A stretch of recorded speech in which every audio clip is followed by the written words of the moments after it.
Hello students. तो ये हमारा थर्ड पार्ट है determination of income and employment. जो फर्स्ट टू पार्ट है, first one was ADAS approach of equilibrium level of national income and the second one was saving and investment approach of equilibrium level of national income. दोनों ही upload हो चुके हैं। तो अगर किसी student ने first और सेकंड पार्ट ना देखा हो तो थर्ड पार्ट देखने से पहले फर्स्ट और सेकंड पार्ट जरूर देखें। तो आज का जो हमारा टॉपिक है दैट इज फुल एम्प्लॉयमेंट।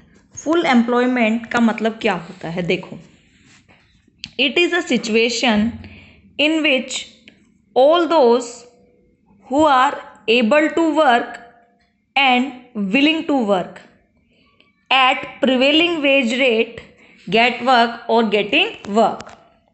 मतलब वो सभी लोग एक इकोनॉमी में जिनके पास एबिलिटी है काम करने की और एबिलिटी के साथ साथ वो विलिंग भी है काम करने के लिए, उन सबको अगर एग्जिस्टिंग वेज रेट पर काम मिल रहा है, वो किसी ना किसी प्रोडक्टिव एक्टिविटी में इन्वॉल्व है, प्रोडक्शन में इन्वॉल्व है, तो उसको हम क्या बोलते हैं?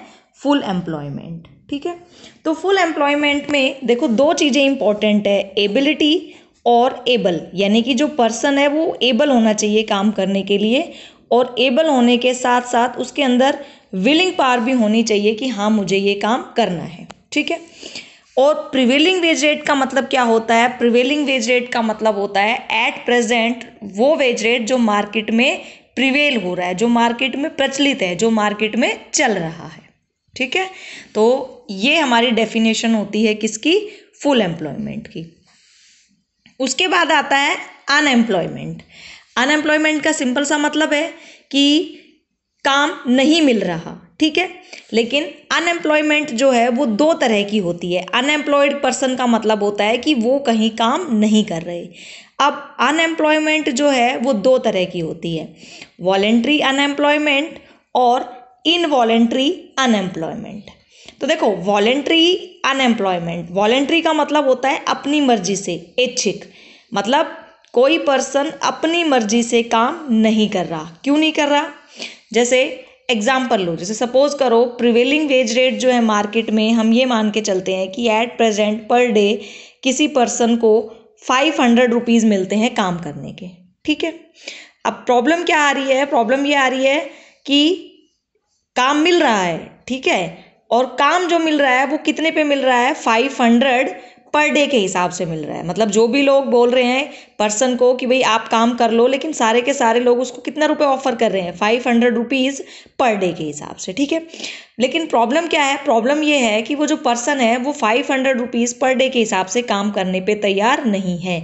वो क्या चाहता है कि नहीं, मुझे तो 1000 रुपीज़ पर डे के हिसाब से चाहिए, 1000 रुपीज़ पर डे के हिसाब से। तो देखो, यहाँ इकोनॉमी की साइड से कोई प्रॉब्लम नहीं है, इकोनॉमी में जो एग्जिस्टिंग वेज रेट है उसके ऊपर उस पर्सन को काम मिल रहा है, लेकिन यहाँ पर वो पर्सन अपनी मर्जी से ही काम करना नहीं चाह रहा, वो विलिंग नहीं है काम करने के लिए।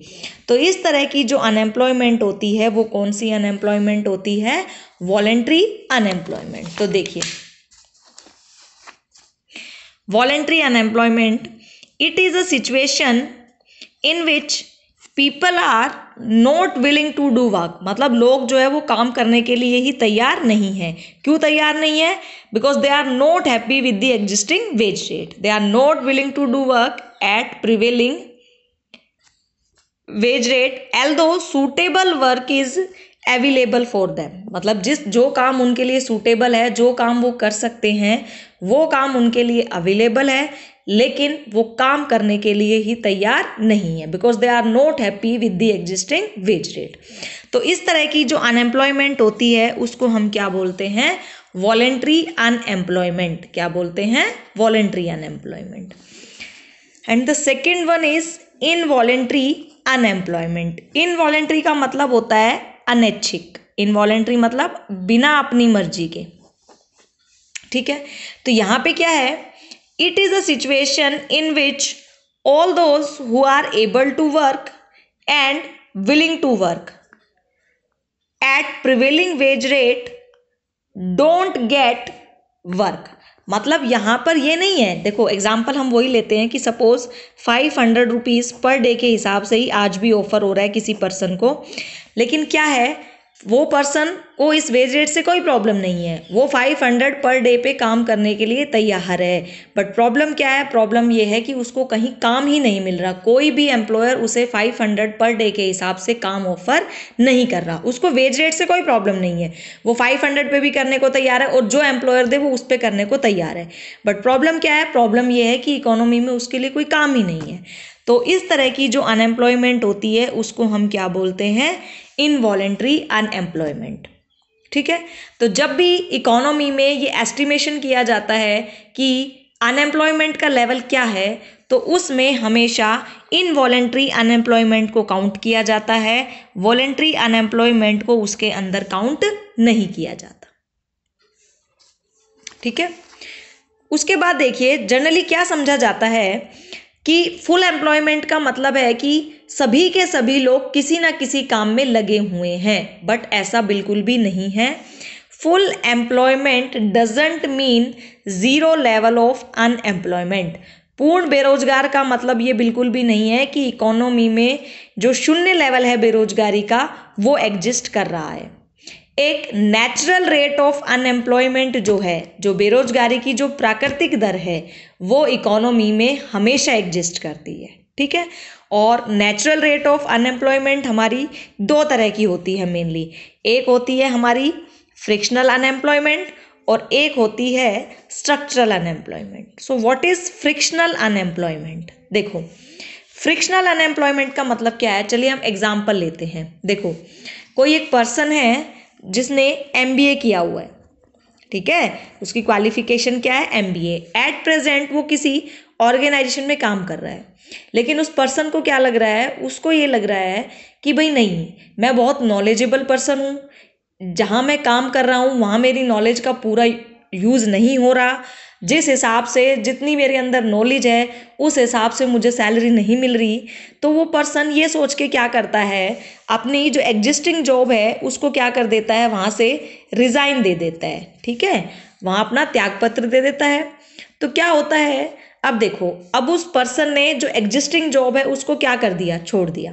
लेकिन अब ऐसा तो नहीं है कि आज उसने वहाँ से रिज़ाइन किया है तो कल मॉर्निंग में ही वो कहीं नई जगह जाके ज्वाइन कर लेगा, नहीं, उसको कुछ टाइम पीरियड जरूर लगेगा, थोड़ा टाइम जरूर लगेगा एक जॉब से दूसरी जॉब को स्विच करने के लिए। ठीक है, तो जब इस तरह की जो अनएम्प्लॉयमेंट होती है उसको हम क्या बोलते हैं, फ्रिक्शनल अनएम्प्लॉयमेंट। तो देखो इट इज़ अ टेम्परेरी, लेकिन ये परमानेंट नहीं होती, ये कैसी होती है, टेम्परेरी होती है। ठीक है, क्योंकि कल को कहीं ना कहीं वो पर्सन जरूर जॉब ज्वाइन करेगा। It is a temporary unemployment and it occurs during the period wherein workers move from one job to another job। ठीक है, एक जॉब को छोड़ के दूसरी जॉब की तरफ शिफ्ट होने में वो जो टाइम पीरियड लगता है, अब वो 2 दिन का भी हो सकता है, वो 2 महीने का भी हो सकता है, but that is not permanent. ठीक है, वो किस तरह की अनएम्प्लॉयमेंट होती है, टेम्परेरी अनएम्प्लॉयमेंट। कैसी अनएम्प्लॉयमेंट होती है, टेम्परेरी अनएम्प्लॉयमेंट। ठीक है, so this is known as frictional unemployment.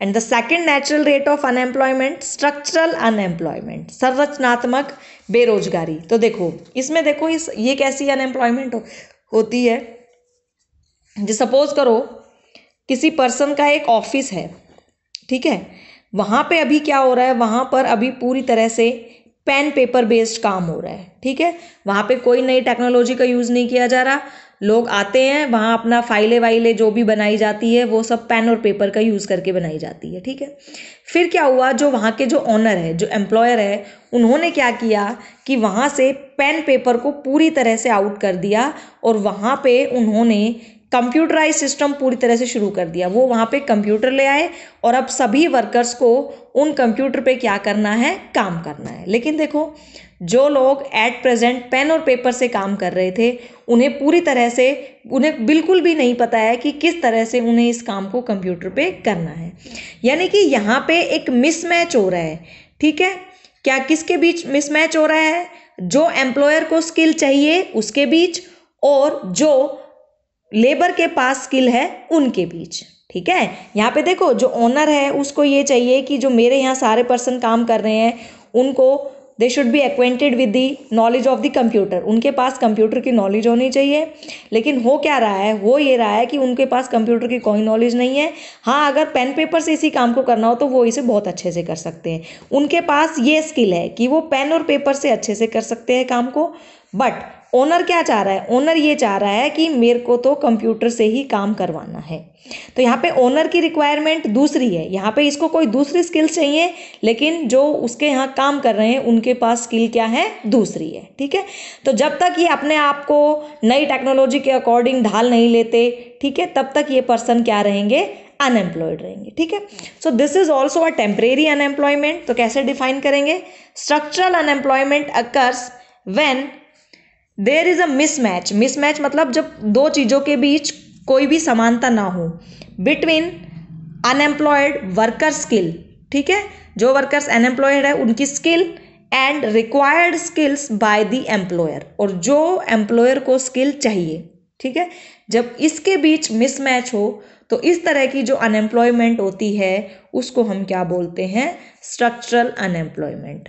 और ये जो स्ट्रक्चरल अनएम्प्लॉयमेंट है और फ्रिक्शनल अनएम्प्लॉयमेंट है ये इकोनॉमी में हमेशा एग्जिस्ट करते हैं। ठीक है, so this is known as, so collectively this is known as the natural rate of unemployment. इसको हम कलेक्टिवली क्या बोल देते हैं, नेचुरल रेट ऑफ अनएम्प्लॉयमेंट। प्राकृतिक हैं ये चीज़ें। ठीक है, और इनको, ये कैसी अनएम्प्लॉयमेंट होती है, टेम्परेरी। ठीक है student, so thanks for listening and watching, so God bless you all.